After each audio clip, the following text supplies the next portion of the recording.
భగవద్గీత ద్వితీయాధ్యాయము 47వ శ్లోకము. కర్మణ్యేవాధికారస్తే మా ఫలేషు కదాచన మా కర్మఫలహేతుర్భూర్మా తే సంగోస్త్వకర్మణి. కర్మణి విద్యుక్త ధర్మములందు ఏవా నిశ్చయముగా అధికారః అధికారము తే నీకు మా ఎన్నడును ఫలేషు ఫలములయందు కదాచన ఎప్పుడును మా లేదు కర్మఫల హేతు కర్మఫలమునకు కారణము మా భూహు కాకుము తే నీకు సంజ్ఞః ఆసక్తి మా అస్తు కలుగకుండుగాక అకర్మణి విధింపబడిన కర్మము మానుటయందు. విద్యుక్త ధర్మమును నిర్వర్తించుటయందే నీకు అధికారము కలదు గాని కర్మఫలమునందు కాదు. నీ కర్మఫలమునకు నీవే కారణమని ఎన్నడును భావింపకుము. అలాగుననే విద్యుక్త ధర్మమును వీడుటయందు ఆసక్తుడవు కాకుము. భాష్యము.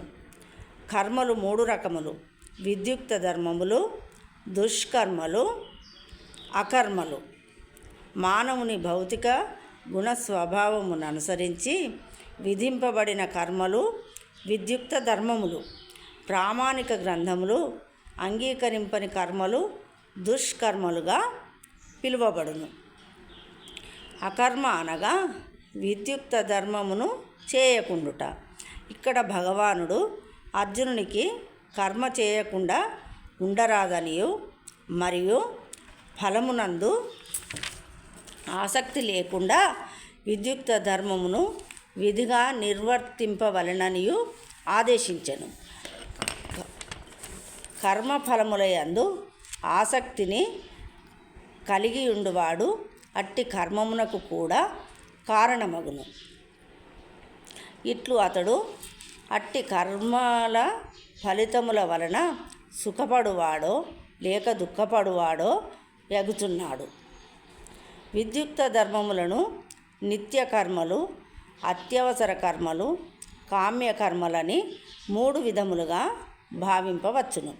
వైదిక శాస్త్రాదేశాలను అనుసరించి ఎట్టి లాభాపేక్షను కోరకుండా స్వధర్మముగా చేయబడు నిత్య కర్మము సత్వగుణ కర్మ ఎనబడును. ఫలితమును వాంఛించుచు చేయబడు కర్మ బంధకారణమైనందున అది శుభప్రదము కాజాలదు. ప్రతి ఒక్కరికి వారి విద్యుక్త ధర్మమునందు అధికారము కలదు కానీ అతడు ఆ ధర్మమును ఫలాపేక్ష రహితముగా నిర్వర్తింపవలెను.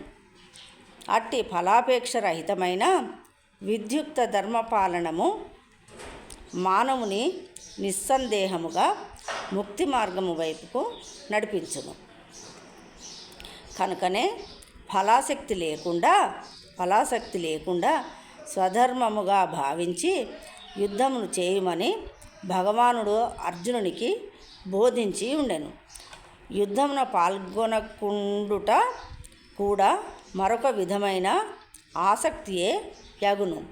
అట్టి ఆసక్తి ఎన్నడును మానవుని మోక్ష మార్గమునందు నడిపించదు. ఆసక్తి అనుకూలమైనను లేక ప్రతికూలమైనను అది బంధకారణమే కాగలదు. అకర్మము పాపపూరితమైనది కనుకనే స్వధర్మముగా భావించి యుద్ధము చేయుటే అర్జునునికి శుభప్రదమైన మోక్ష మార్గమై ఉన్నది. జై శ్రీకృష్ణ.